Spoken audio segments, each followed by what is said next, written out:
En una galaxia muy cercana, en un planeta con los elementos adecuados para sostener la existencia en forma material, se decidió llevar a cabo el experimento más extraordinario para la evolución de la conciencia. Almas lo suficientemente valientes para encarnar en un juego regido por la dualidad. Un juego del que todo el universo está pendiente por conocer el resultado. Nuestra historia continúa. Somos el Proyecto Humanidad. El maestro Nahual Alejandro Hernández comparte este tiempo y lugar con nosotros para alimentar la eterna llama del conocimiento. Ya estás aquí. Ya es ahora. Estás viviendo tu experiencia infinita.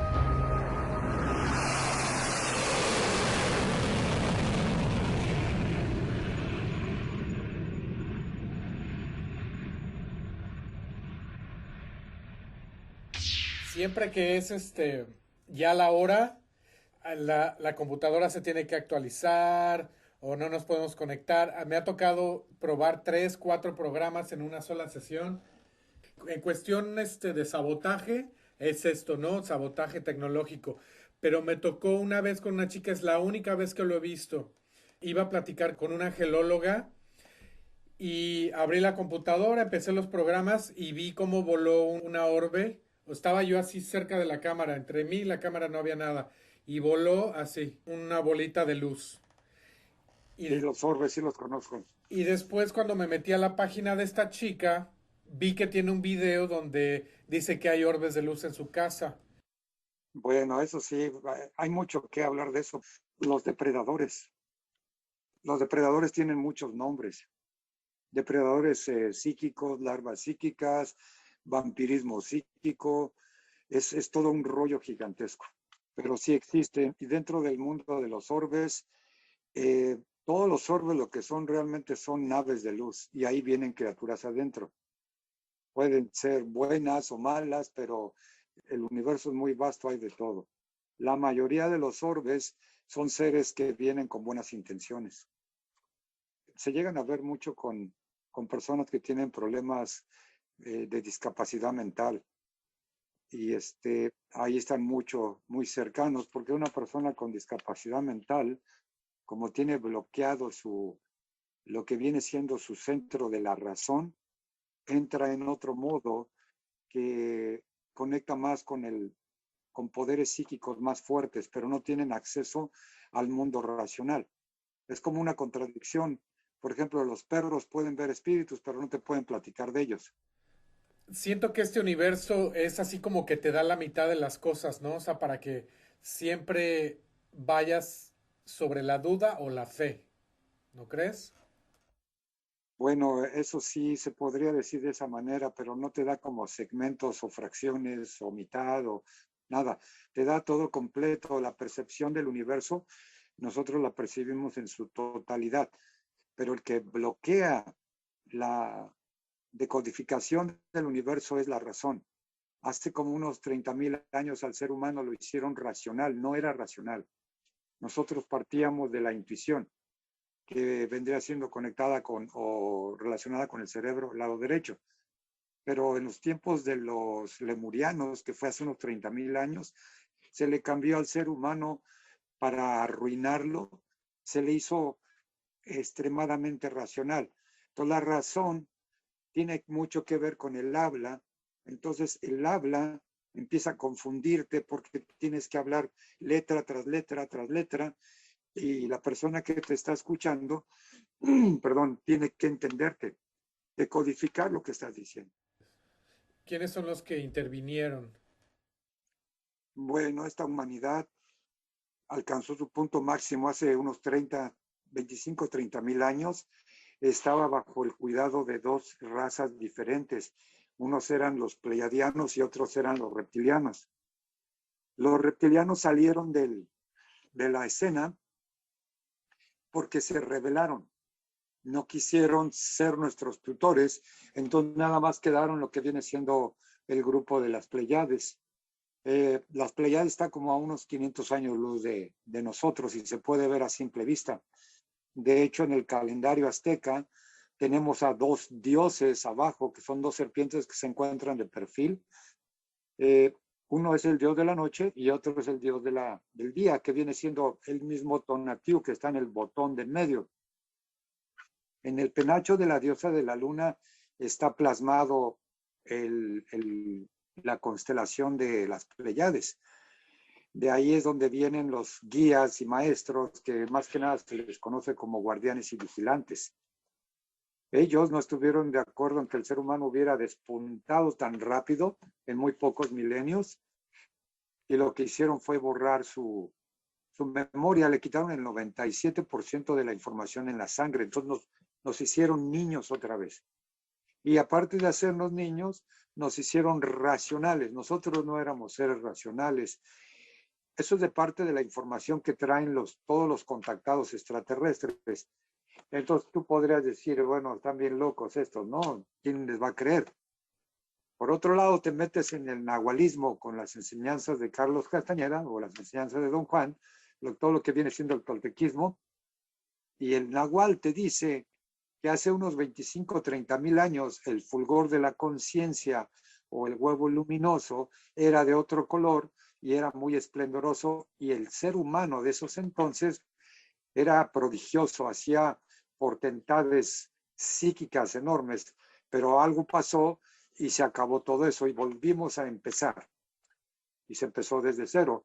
Entonces hay coincidencia en dos tipos de filosofías muy diferentes, como lo que es el grupo tolteca y como es el grupo contactado de extraterrestres.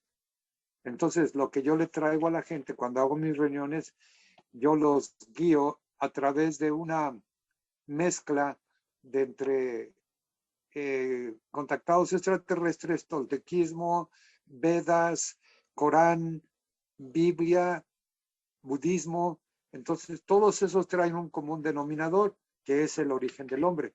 Y eso es lo que yo comparto con la gente. Cuando los ángeles se sienten celosos, ¿no? De los humanos, y es por eso que Bueno, intervienen. sí, se sienten celosos, pero no los ángeles en realidad. Lo que pasa es que para el ser humano de aquellos entonces, a estos seres guiados desde el cielo se les consideró ángeles, porque hacían cosas increíbles para el ojo humano. Y la palabra ángel es un vocablo griego que quiere decir mensajero de Dios. Entonces todo aquel que traía un mensaje de lo divino, pues era un ángel, literal. Como ahorita en el mundo de contactado extraterrestre, se habla de los reptilianos, de los insectoides, felinoides, pleiadianos, y hasta se menciona a los famosos Anunnakis. Pero los Anunnakis quiere decir todo aquel que viene de afuera. Entonces quiere decir que cualquier extraterrestre es un Anunnaki. Eso es lo que está pasando. Entonces, ángel, realmente los ángeles no tuvieron celo de nosotros, nunca, jamás.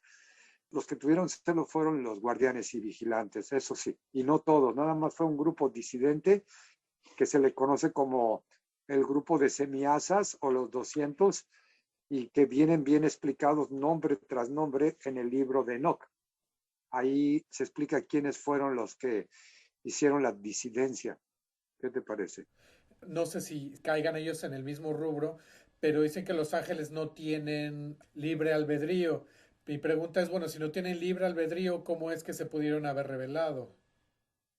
Bueno, lo que pasa es que el libre albedrío sí existe en todas las criaturas, empezando por los padres creadores. Los padres creadores son los ángeles, los auténticos ángeles.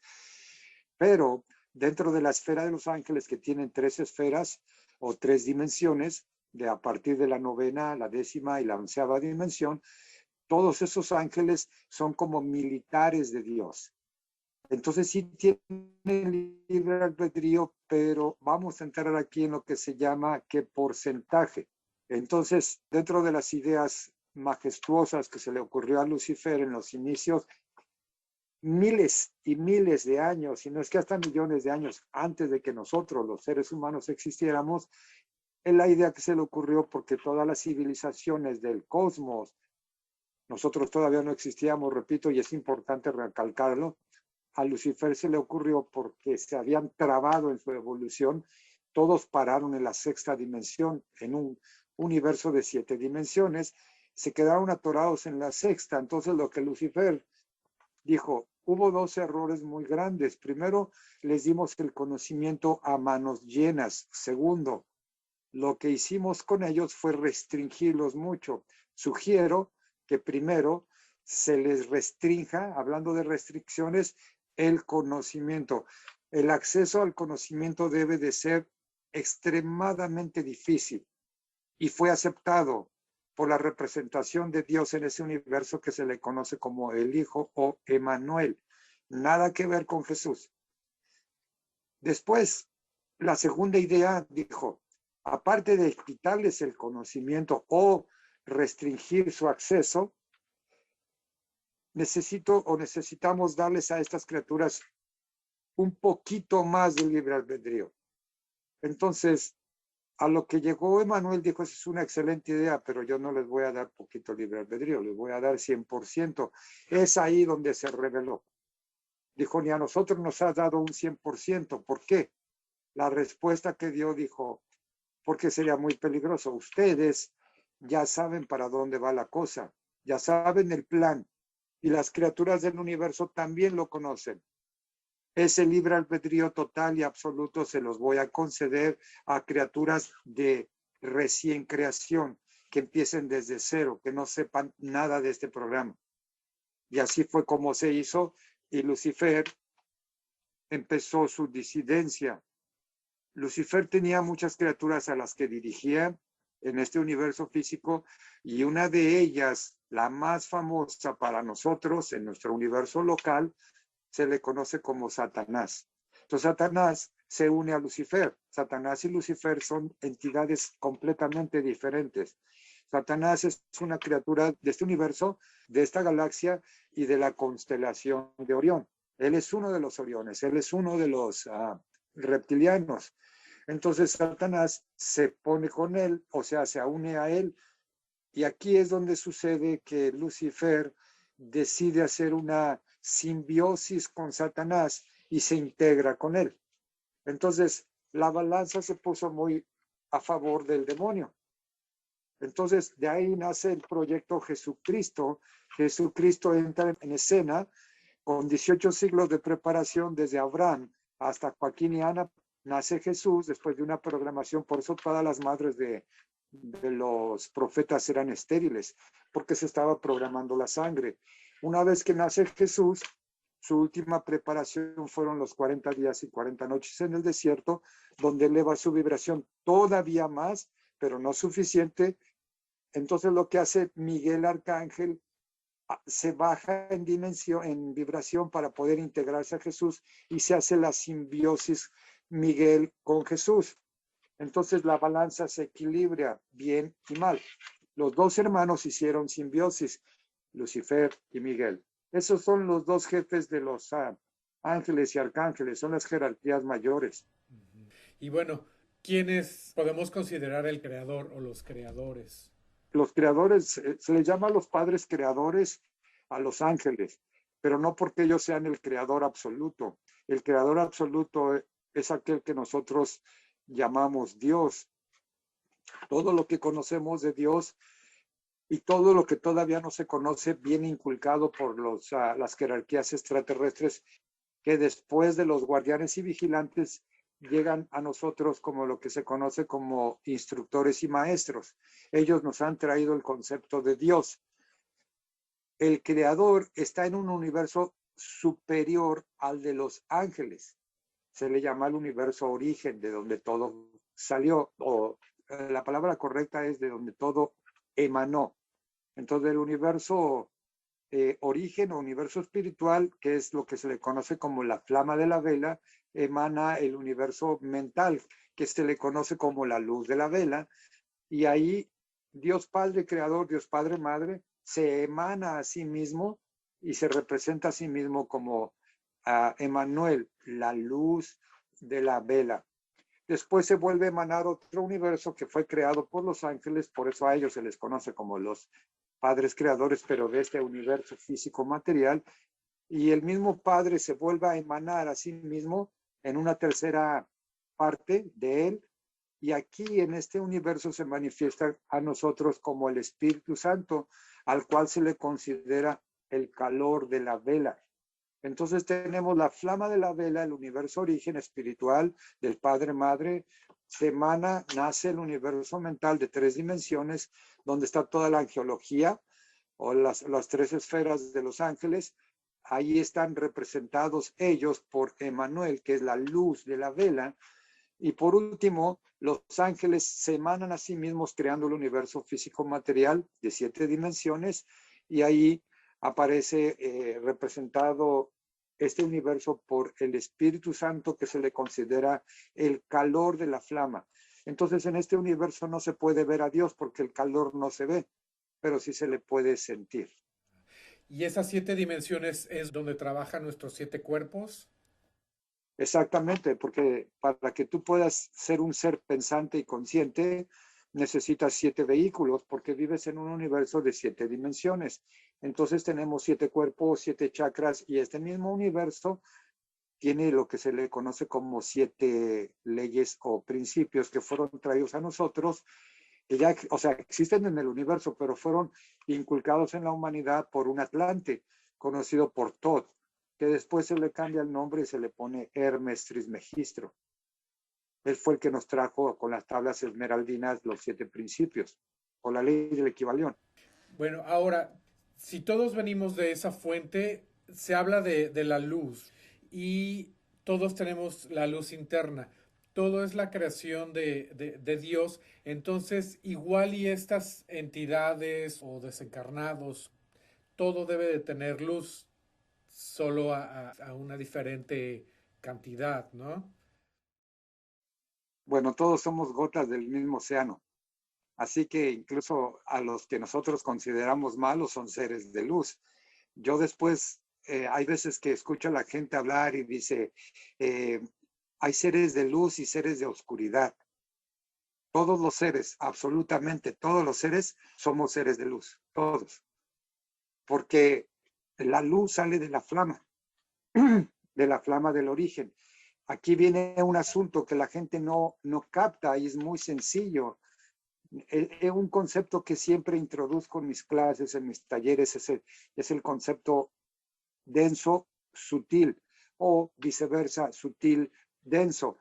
La primera luz que sale del creador es la luz más sutil, pero esa luz, entre más se aleja del creador, más densa se hace, hasta el punto de que cuando llega a nuestro universo, se hace una luz material. Planetas, galaxias, todo es la misma luz, pero densificada. Entonces, nuestro universo siendo como una cebolla llena de capas, obviamente las capas más superiores o cercanas al universo inmediato superior, que es el de los ángeles, tienen una sutilidad increíble. Todos hemos visto películas de extraterrestres donde aparecen seres muy delgaditos, incluso transparentes, llenos de luz, pero con un amplio poder sobre la materia. Quiere decir que entre más cerca estés de la luz original, más acceso tienes al control, no digamos un control, sino es una mutua cooperación entre la materia, que también es luz, pero está densificada. Un ejemplo de denso sutil es de que nuestro cuerpo físico, el sistema, porque se le conoce a nuestro cuerpo físico como una nación de naciones o un sistema de sistemas, la nación o el sistema más denso es el sistema óseo.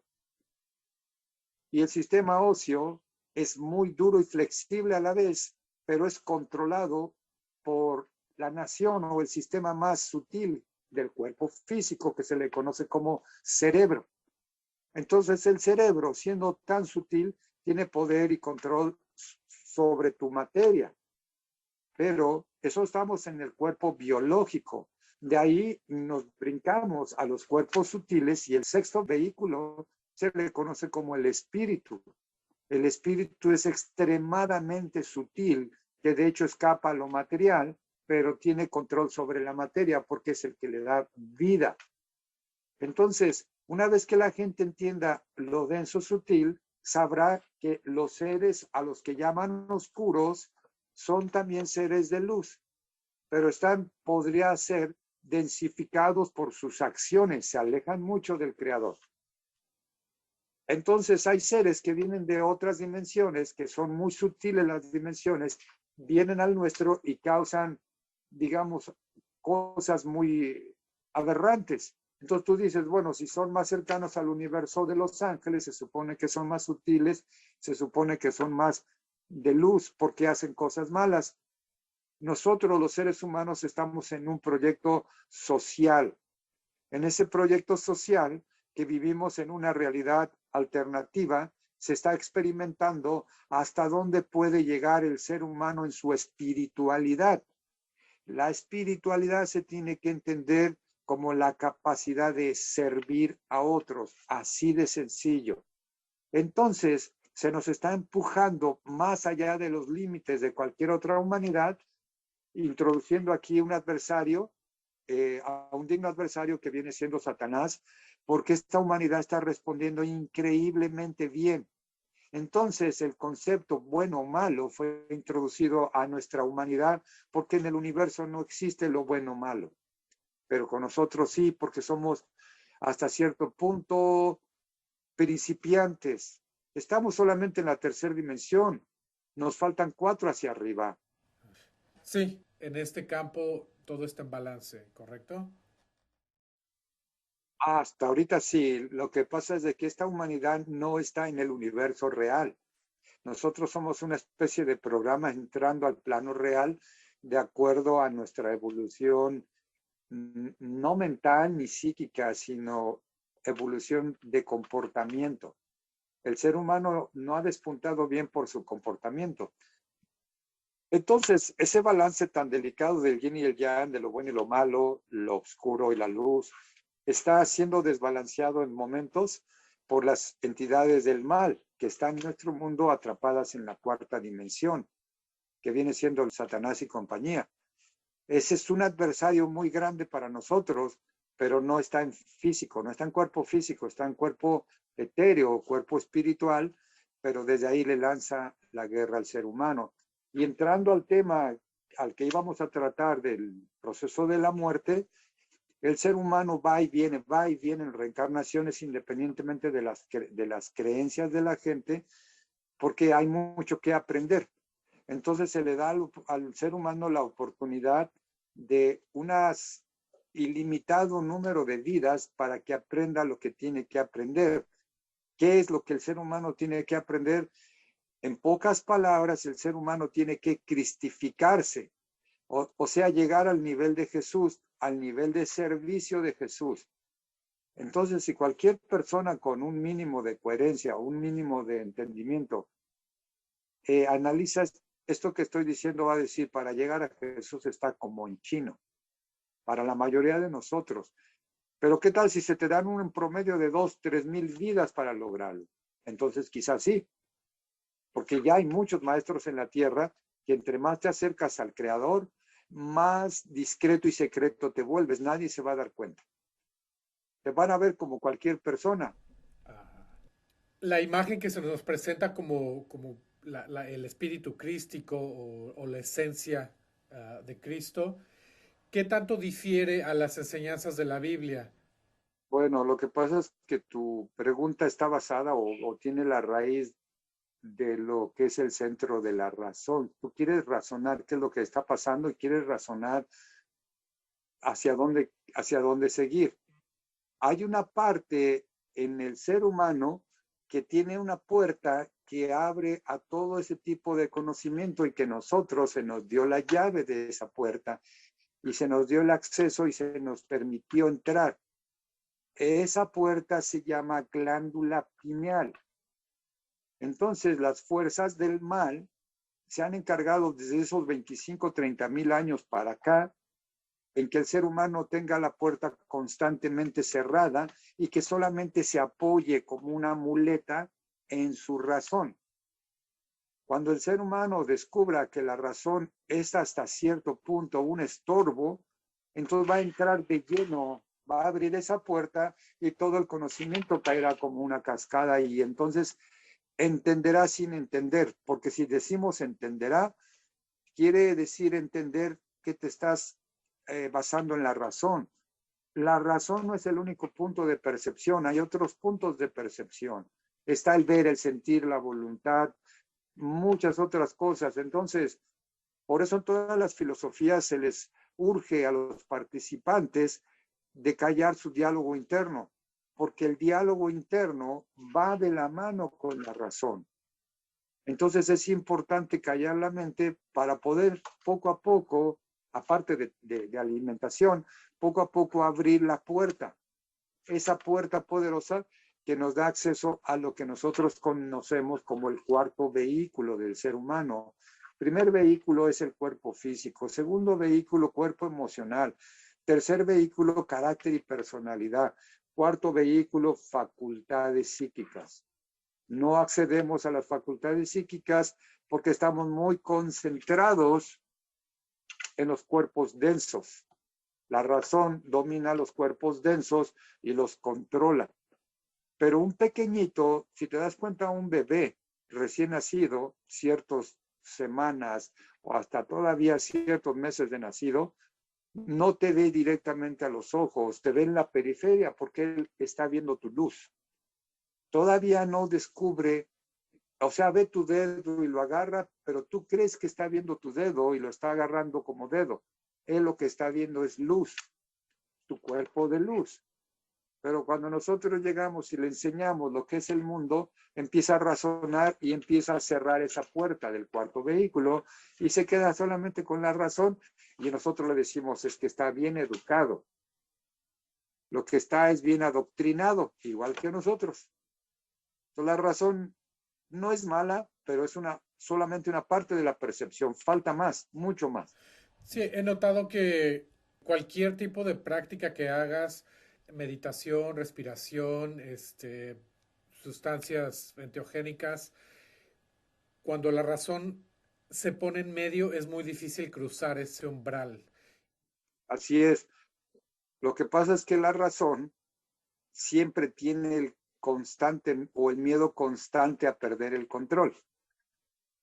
Entonces, por eso, cuando una persona va encaminada a una clase o a un entrenamiento donde realmente lo van a sacudir en su razón, va a haber trabas, como tú dijiste al principio, son los acontes o son estos seres depredadores, porque nosotros estamos ligados a ellos o ellos están ligados a nosotros porque se alimentan de nosotros.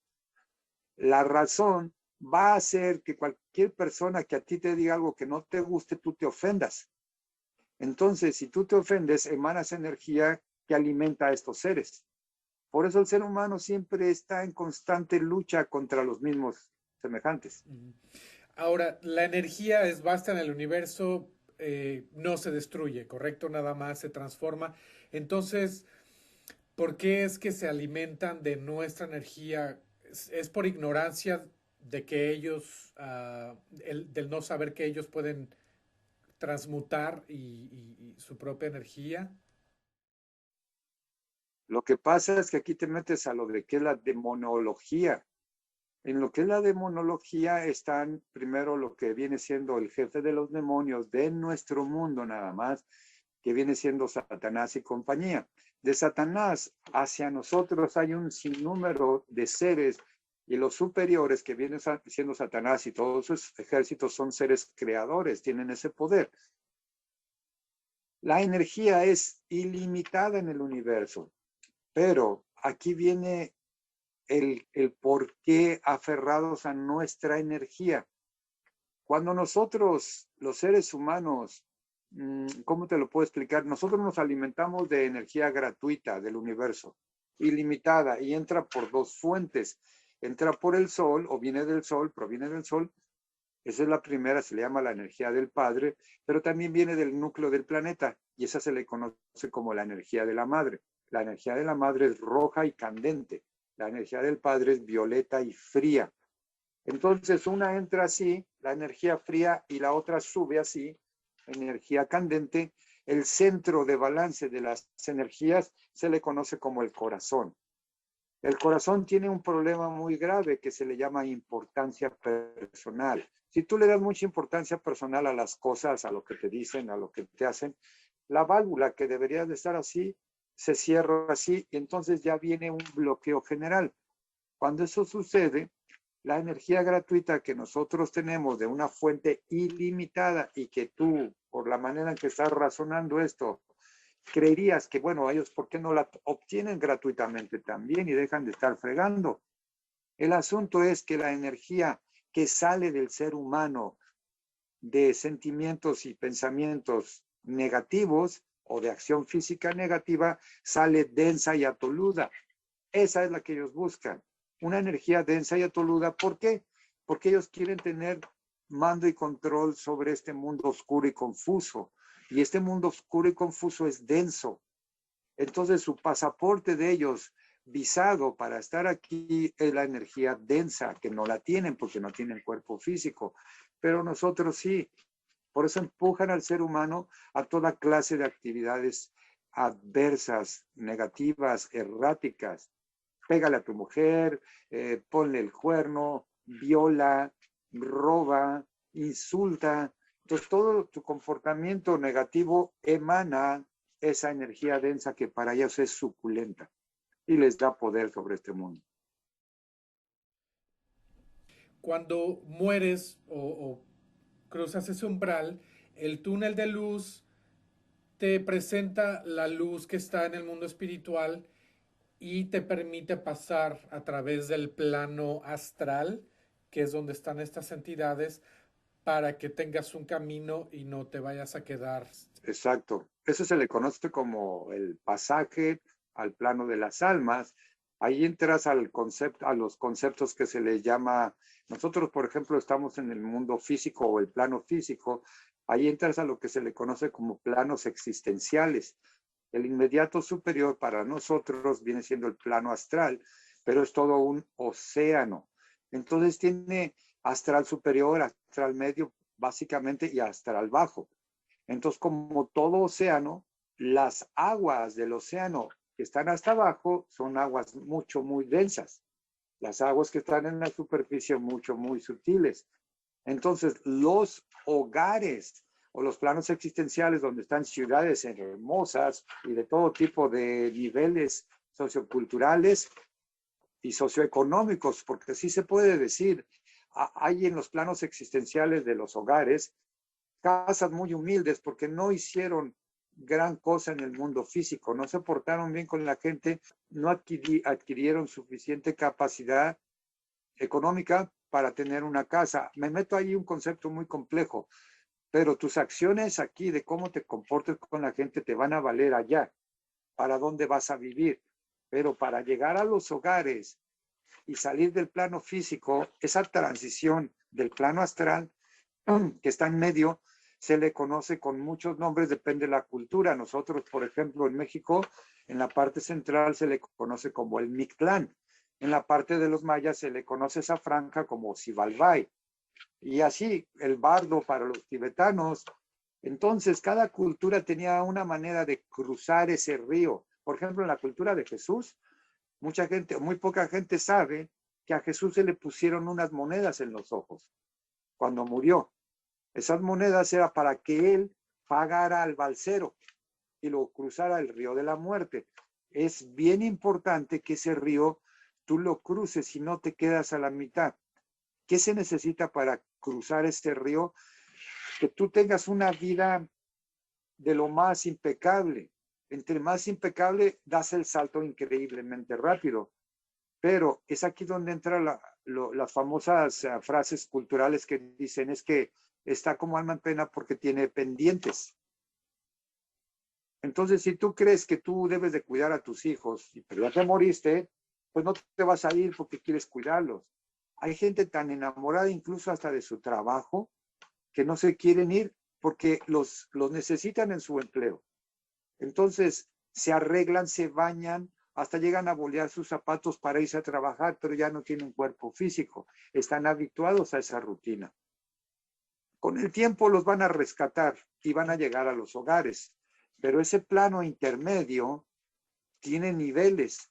Si tus pendientes son que mataste gente, violaste, asesinaste, bueno, lo mismo, tu densidad es tan fuerte que como un plomo, cuando llegues al plano astral, que es un océano, repito, te vas a ir hasta el fondo.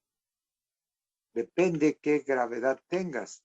Hay otros que están ahí como a la mitad. Están también los suicidas que están, depende cuánto sea su terror de lo que hicieron, porque se les va a revelar, es qué tan profundo y cuánto tiempo van a estar allí abajo. Pero eventualmente todos, buenos y malos, llegan al hogar. Todos, absolutamente todos. Ahí se les evalúa lo que hicieron. Se está un tiempo en el plano de las almas, que son los hogares. Se les da una educación para el nuevo papel que van a hacer en la Tierra o en otro planeta similar y se les reintegra otra vez a la educación porque esta es la escuela. No pueden quedarse sin escuela. Sí, platicando con esta chica, tuve una experiencia cercana a la muerte y atravesando el túnel. Es la única experiencia que he escuchado que cuenta o que menciona una velocidad y dice que iba muy lento. Y cuando le pregunté qué había sido, qué creía ella que le iba deteniendo, me dijo que eran los apegos. Los apegos, las culpas, nos afectan tanto aquí como cuando trascendemos. En términos generales, sí, pero cada caso es particular, porque hay gente que tiene muchos pendientes, pero urge que entre al hogar por X cosa. Entonces lo llevan al hogar. O sea, cada caso es particular, muy particular. De hecho, hay gente que tiene que morir hoy, pero por X razones que solamente los guías los se llaman los maestros kármicos, ellos deciden si te vas a quedar o no un tiempo más, te dan un tiempo extra por ciertas cosas que tienes que ver o ciertas personas con las que tienes que tratar. Entonces, todo es muy variado. La muerte no se puede generalizar, pero en términos educativos, pues sí, por su experiencia de ella se puede decir que así es, pero cada caso es bien particular. Okay. Con respecto a lo que es el proceso de la muerte, el libro de los muertos de los egipcios, ¿cómo fue que ellos sabían, cómo también los mayas, que los varios niveles del Mictlán, cómo es que ellos accesaron toda esa información? Bueno, esto sí está muy fuerte porque, por ejemplo, hay diferentes libros de la muerte, de hecho dos básicamente, que viene siendo el libro de los muertos tibetanos y el libro de los muertos egipcios. Por un lado, los tibetanos se desprendían de todo lo material y no les importaba la reencarnación. Bueno, sí les interesaba la reencarnación, pero no en el mismo cuerpo. Ellos les interesaba la trascendencia del espíritu, la sutilidad, o sea, ser sutiles, eh, rebasar lo que son los egos y los apegos. Ese es el pueblo tibetano. Pero el pueblo egipcio querían reencarnar en el mismo cuerpo. Y todo fue porque hace miles de años ellos vieron una nave bajar. Y en esa nave que ellos vieron bajar, que venía muy luminosa, le llamaron el dios Ra. Y dijeron, el dios Ra ha bajado con nosotros. Cuando ese dios Ra bajó y abrió la puerta, venían dos extraterrestres pareja, hombre-mujer, y dijeron, el dios Ra está pariendo. Esos astronautas siderales se presentaron como Isis y Osiris. Entonces, como acababan de ser paridos ante los ojos de los egipcios, ellos dijeron, el dios Ra parió dos hijos, pero los vieron agarrados de la mano, entonces dijeron, oh, entonces se pueden casar entre hermanos.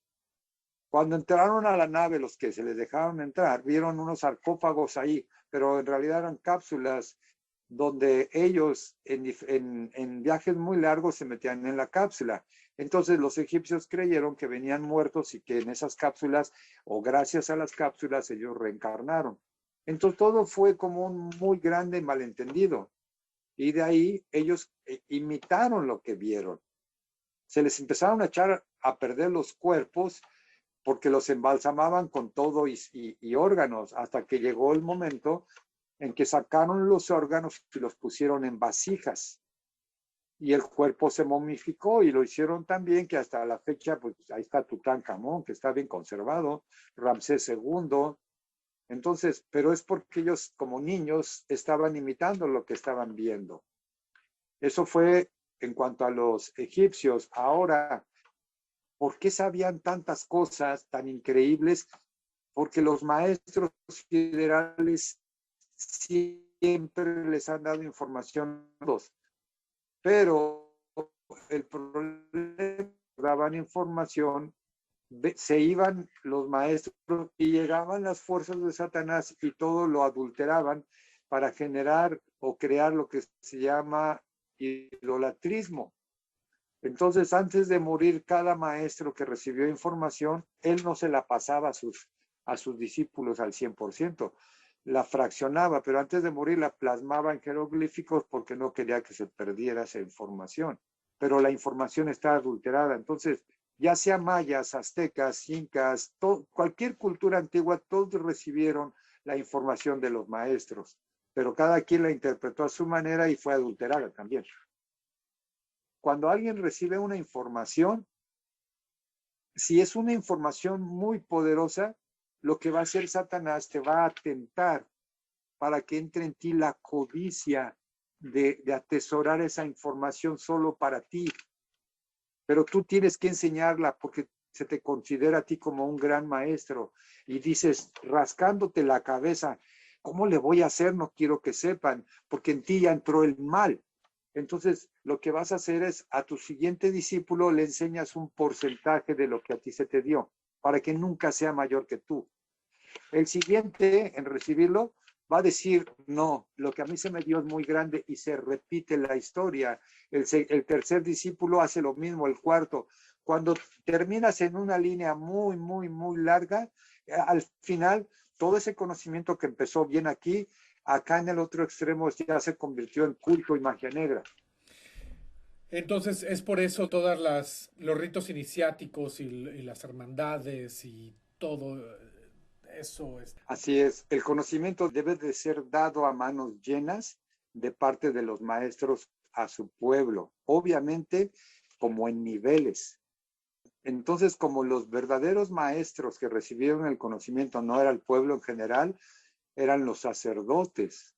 Por eso todas las pirámides son realmente templos donde recibían a estos seres en la parte más alta de la pirámide. Vuelvo a lo mismo, como fueron tocados por las fuerzas del mal, se generó en ellos la codicia del conocimiento.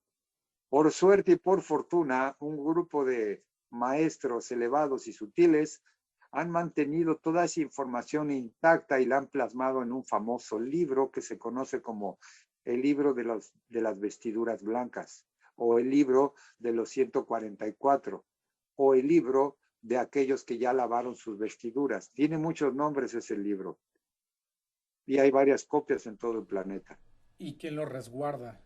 Los guías y los maestros, pero no son terrestres. Hay un grupo de terrestres muy elevados que también trabaja con nosotros, pero no están ahorita directamente o físicamente en el planeta. Están en otro lugar, en otro plano físico, porque se está esperando que el ser humano llegue a un cierto número de seres humanos buenos totalmente, y que ya estamos en ese punto de lograrlo. Por eso las fuerzas del mal siempre han inculcado en la mente del hombre todo tipo de tonterías, como que hay escasez de agua, escasez de alimento. Lo que más sobra en este planeta es el agua y no se puede acabar. Por ejemplo, en el gran diluvio, que no fue todo el planeta, pero que sí existió, que también está registrado en la Piedra del Sol o calendario azteca, en uno de los 4 pétalos de Tonatiuh, cuando vino el gran diluvio se abrieron compuertas en el mar, no fue completamente la lluvia lo que inundó, se abrieron compuertas en el mar y salió agua que está en la corteza terrestre. y esa sí puede elevar los niveles. Entonces, nosotros en este mundo tenemos muchísima agua y hay demasiado alimento, no hay escasez de alimento, pero al ser humano se le tiene que inculcar ese miedo de que hay escasez de esto, escasez del otro. Además, lo que más tumba a una persona es la fuerza de voluntad, que te la tumben, y para que te tumben la fuerza de voluntad, la única arma para tumbar tu fuerza de voluntad es la vergüenza. Entonces, al ser humano se le ha dicho que somos fruto del pecado original. Entonces, ya estábamos con vergüenza y que la mujer fue la causa de nuestra caída o salida del paraíso. Entonces, la mujer, siendo un ser tan poderoso, porque lo es más que nosotros, está sobajada porque ella es la causa del mal. Cuando no existe pecado original, no existió lo de la famosa manzana. Esa es una historia muy diferente que en otra ocasión podríamos contar. Pero para terminar este segmento, las fuerzas del mal siempre han querido tumbar a la humanidad con su fuerza de voluntad y que no abra esa compuerta llamada glándula pineal, para que no llegue a un entendimiento global de las cosas. Ahora, ¿qué pasos podemos seguir para poder abrir esa glándula pineal y estar en contacto? Disciplina, más que nada. La disciplina viene en tres formas: mental, emocional y física. Y la disciplina empieza con la física, cuidar el cuerpo físico sin llegar a adorarlo. Como dicen los dichos que están de moda ahorita, que ámate a ti mismo. Todo eso es una trampa del maligno. Porque si tú te amas a ti mismo como ellos lo están dictando y se siente tan espiritual ese concepto, lo que vas a hacer, te vas a hacer un ser vano. Porque si alguien no te ama como tú te amas a ti mismo, entonces tú vas a tender a alejarte o a ofenderte.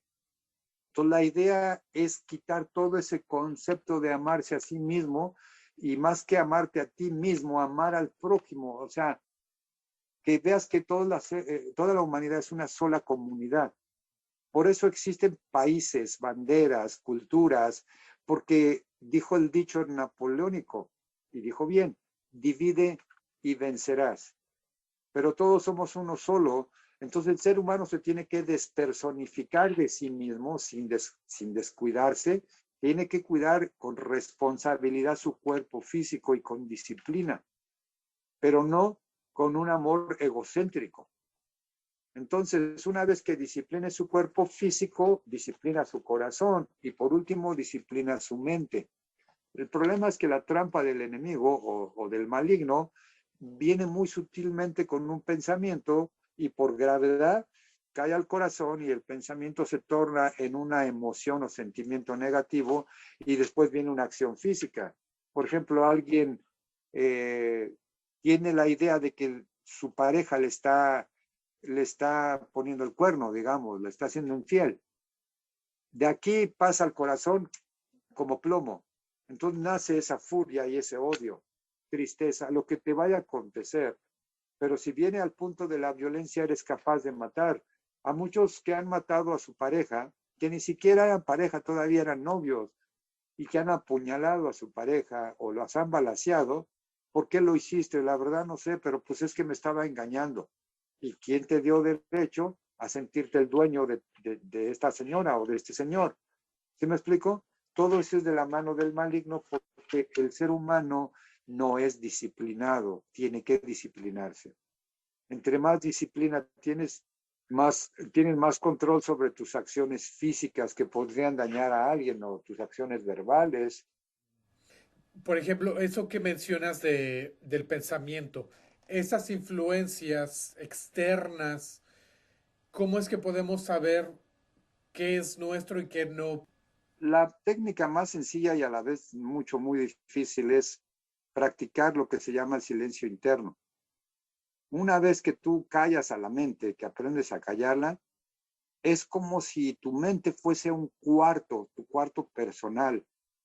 Imagínate que tu cuarto personal, o sea, tu mente, está a flor de tierra y tiene un gran ventanal. Si tú mantienes un desorden en tu cuarto, o sea, mucha bulla en tu mente, quiere decir que tu cuarto personal es un desastre.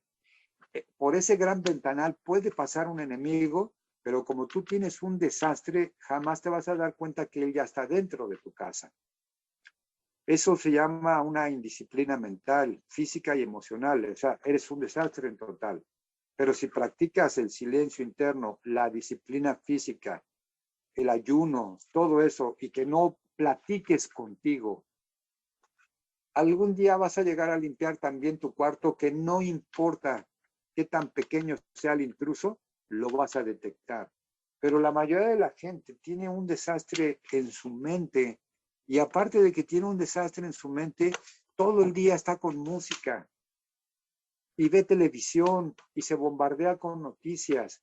Entonces mantiene un ruido interno increíble. El enemigo ya llegó desde hace mucho tiempo y nunca se dieron cuenta. Por eso la tribu Hopi, como otras tribus, hablan de estas cosas porque lo saben. Hay que manejar el silencio interno, la paz interna. Deja de pensar, deja de sentirte el personaje que eres y conecta más con tu espíritu, quitándote el nombre y todo lo que es yo. Ok, ¿quieres tocar lo que es cómo ayuda el ayuno?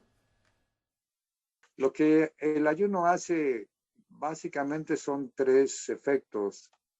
Primero, estimula lo que es tu fuerza de voluntad, porque no cualquiera.